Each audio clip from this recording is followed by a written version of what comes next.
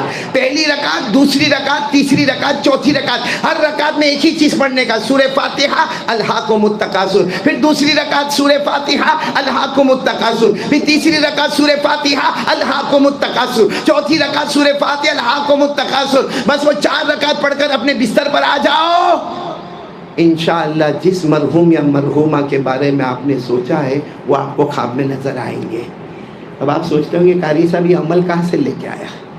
میں نہیں لایا. ارے بولو میں. یہ عمل ایک عورت نے سوال کیا تھا. کس کو سوال کیا تھا؟ حضرت حسن بصری رحمت اللہ علیہ کو. اگر صحابہ میں نمبر 1 حضرت ابو بکر صدیق کا ہے رضی اللہ تعالیٰ عنہ تو تابعین میں نمبر 1 بولو حضرت حسن بصری رحمت اللہ علیہ کا. ایک عورت حجاب میں آئی، پردے میں، اور اتنی روتے روتے آئی اور آ کر کہنے لگی، حضرت حسن بصری سے کہنے لگی کہ آپ تو یہاں کی امام ہو، آپ یہاں کے بہت بڑے ہو، میری بیٹی کو انتقال ہوئے. وہ بیچاری ماں ہے نا، ماں روتے روتے آ کر کہتی میری بیٹی کو انتقال ہو گیا، 4 مہینے ہو گئے اور میں ماں ہوں، اپنی بیٹی کو دیکھنا چاہتی ہوں، صرف یہ دیکھنا چاہتی ہوں کہ وہ قبر میں کیسی ہے، اس کو قبر میں آرام ہے یا نہیں آرام ہے. اور پھر وہ عورت رو کر کہنے لگی حسن بصری سے ماں ہو، میری ایک ہی بیٹی تھی، اللہ کو پیاری ہو گئی، مجھے ایک مرتبہ خواب میں دیکھنا ہے کہ وہ کیا کر رہی ہے. حضرت حسن بصری نے یہ وظیفہ بتایا جو میں نے آپ کو بتایا. وہ زبان میری تھی، باقی وظیفہ کس کا تھا؟ حضرت حسن بصری کا. اس عورت کو کہا 4 رکعت نماز پڑھ لینا، رات کو سونے سے پہلے وضو کر لینا، مسواک کر لینا، اور ہر رکعت میں سورہ فاتحہ الہاکم التکاثر، سورہ فاتحہ الہاکم التکاثر، سورہ فاتحہ الہاکم التکاثر، سورہ فاتحہ الہاکم التکاثر. اب وہ عورت بھی بڑی اللہ کی ولیہ ہوگی. اس نے وہی رات عمل کیا اور وہی رات خواب میں اپنی بیٹی کو دیکھا. بولو سبحان اللہ. وہی رات اس نے عمل کیا اور رات کو 2-2:30 بجے ہوں گے اس نے خواب میں دیکھا. لیکن خواب میں دیکھا تو بیٹی کی حالت بہت خراب تھی، چاروں طرف سے آگ لگ رہی تھی. اور آپ کو معلوم ہونا چاہیے جو جہنم میں آگ ہے نا وہ تو بہت خطرناک ہے، لیکن اس کا ایک نالا قبر کی طرف بھی چلتا ہے. جہنم کی آگ کہاں پر آتی ہے؟ بولو قبر میں آتی ہے. اس نے اپنی بیٹی کو دیکھا، بالکل آگ میں چاروں طرف سے آگ آ رہی ہے اور معلوم نہیں بڑے بڑے لوہے لائے گئے ہیں، اور کبھی اس کے سر کو پھوڑا جاتا ہے، کبھی اس کی آنکھوں کو نکالا جاتا ہے، کبھی اس کی ہڈیوں کو توڑا جاتا ہے، کبھی پسلی کو پسلی سے ملایا جاتا ہے، کبھی قبر میں بڑے بڑے سانپ نظر آتے ہیں. اب اس عورت نے اپنی بیٹی کو اس حال میں دیکھا تو فوراً آنکھ کھل گئی اور زور سے کہا اللہ اکبر. یہ کیا ہوا؟ بس خواب تو مکمل ہو گیا، لیکن اپنی بیٹی کو کس میں دیکھا؟ قبر کیسی بن گئی تھی؟ جہنم. اور میں نے آپ کو کہا جہنم میں تو آگ ہوگی، لیکن اس کا ایک پائپ کہاں پر لگا ہوا ہے؟ میں نے بولو نا کہاں. اور یہ میں نہیں کہتا، قرآن کریم میں لکھا النار یعرضون علیہا غدوا وعشیا ویوم تقوم الساعہ. اللہ تبارک و تعالیٰ فرماتے قیامت میں تو جہنم کا جلنا جلنا ہے، لیکن وہ جہنم قبر میں بھی آئے گی، اس کی آگ قبر میں آئے گی، صبح بھی آئے گی، شام بھی آئے گی. اللہ حفاظت فرمائے. اب وہ عورت تو بیچاری اٹھی رات کو. اب رات کو بیچاری عورت کیا کرے؟ صبح فجر کے بعد سیدھے دوڑی حضرت حسن بصری کے پاس گئی. کہا اللہ کے ولی آپ نے کیا عمل بتایا؟ کاش میں نے آپ کو پوچھا ہی نہیں ہوتا وہ عمل. حضرت حسن بصری نے فرمایا کیا ہوا؟ کہا وہ میں نے عمل کیا، میری بیٹی کو دیکھا. تو حضرت حسن بصری نے کہا تو تمہاری تمنا پوری ہو گئی؟ کہا نہ، قبر جہنم کا ٹکڑا بنا ہوا ہے، لوہے سے مارا جاتا ہے، دماغ پھوڑ دیا جاتا ہے، پھر بنایا جاتا ہے، ہڈیوں کو توڑ دیا جاتا ہے، پسلی کو پسلی سے ملایا جاتا ہے، آنکھوں کو نکالا جاتا ہے، چاروں طرف سے قبر میں جہنم کی آگ آتی ہے. حضرت حسن بصری نے کیا فرمایا؟ میں کچھ نہیں کر سکتا، مجھے تو وظیفہ بتانا تھا، میں نے بتایا. اب تو تم 2 کام کرو، ایک تو اپنی بیٹی کے لیے اللہ سے معافی مانگو، دوسرا صدقہ خیرات کرو، اللہ راضی ہو جائیں گے. صدقہ خیرات کرو، اللہ راضی ہو جائیں گے. یا اپنی بیٹی کے لیے معافی مانگو، باقی میں کچھ نہیں کر سکتا. وہ عورت وہاں سے روتے چلی گئی. اب میرے دوستو سننا، دوسری رات آتی ہے، حضرت حسن بصری خود رات کو سوئے ہیں، خواب میں اسی لڑکی کو دیکھتے ہیں وہ قبر میں تخت پر بیٹھی اور جنت کا فروٹ کھا رہی ہے. یعنی حضرت حسن بصری نے تو کوئی عمل بھی نہیں کیا تھا، لیکن حضرت حسن بصری رحمۃ اللہ علیہ دوسری رات کو دیکھتے وہی قبر میں وہی لڑکی ہے اور وہ قبر میں آرام سے تخت کے اوپر بیٹھی ہے اور جنت کے میوے کھا رہی ہے. تو حضرت حسن بصری کہتے تو وہی لڑکی ہے نا. ہاں میں وہی لڑکی ہوں. کہا کر تیری ماں نے آ کر کہا تھا کہ تجھے قبر میں جلایا جاتا ہے، تپایا جاتا ہے، تجھے مارا جاتا ہے، تجھے توڑا جاتا ہے، تو آرام سے بیٹھی ہے، مسیری پر بیٹھی ہے، تخت پر بیٹھی جنت کے میوے کھاتی ہے. کیا تیری ماں مجھ سے جھوٹ تو نہیں بول کر گئی؟ وہ کہتی ہے نہ، میری ماں نے جو کہا وہ سچ تھا. آج صبح ہی پورا معاملہ بدل گیا ہے. بولو سبحان اللہ. آج صبح ہی پورا معاملہ بدل گیا. کہا کیسے بدل گیا؟ کہا یہ پورا قبرستان ہے نا، اس میں 70 قبروں میں عذاب ہو رہا تھا. کتنی قبروں میں عذاب ہو رہا تھا؟ 70. اس میں سے ایک میری بھی قبر تھی جس میں اللہ کا عذاب ہو رہا تھا. تو حضرت حسن بصری نے فرمایا لیکن آج صبح معاملہ کیسے بدل گیا؟ کہا معلوم نہیں، کوئی اللہ کے ولی یہاں سے گزرتے گزرتے انہوں نے ایک مرتبہ درود پاک پڑھا اور درود پاک پڑھنے کے بعد کہا اللہ یہ قبر میں جتنے آرام کر رہے اللہ اس کا ثواب سب کو پہنچا دے. اللہ نے جب ثواب ہم کو پہنچایا، وہ درود پاک میں وہ پاور تھا کہ اللہ نے ہماری قبر کو جہنم سے بدل کر جنت کا باغ بنا لیا. اب تو پڑھو گے بھائی، کتنی مرتبہ؟ سب پڑھیں گے انشاءاللہ.